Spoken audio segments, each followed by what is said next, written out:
Hi, everyone. This is going to be just a quick overview of the protocol for the Mark and Recapture lab.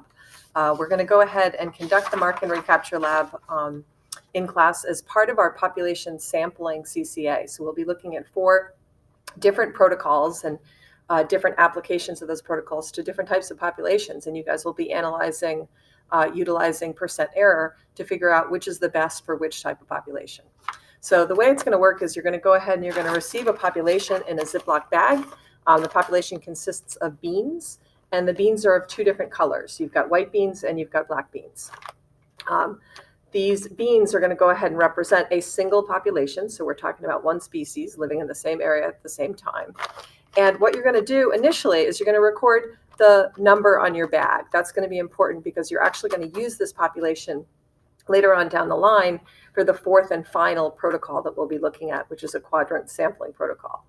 So you'll go ahead and record your population. The second thing you're going to do in your group is you'll go ahead and spread the materials out into a tray or a container. And you're going to want to get a total number of all of the black beans in the bag. The black beans, oops. Or Chef Marcella, if you're in the building, can you please go to culinary? Thank you.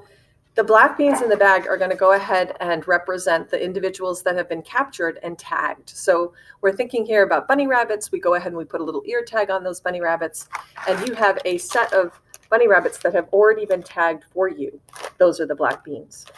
The first thing you'll do in your group is you'll go ahead and count up the total number of black beans, and that information will then be recorded in your data table, and that is what we refer to as N subscript 1. So that's sort of your starting point, and that number is not going to change throughout the population. Then what we're going to imagine is that we took those tagged bunny rabbits, those black beans, and we released them back into the wild, back into their bunny rabbit population, and they're going to go ahead and thank you. They're going to go ahead and do their bunny rabbit things, whatever bunny rabbits do. And then at a later point, you're going to go out and you're going to retrap. And after you go ahead and put them back in, mix them up a little, you're going to go ahead and grab a handful. You want a pretty good size handful. You'll take that handful, and this is basically imagining that we're out there and we're retrapping rabbits. And here we're going to go ahead and count the total. So now we've got white beans and black beans. I don't know if you can see them in there. You're going to go ahead and count up the total. That total value is going to be considered your N sub 2 value, your N2. With that total value, you'll notice that some of them are black beans. Some of them already have ear tags.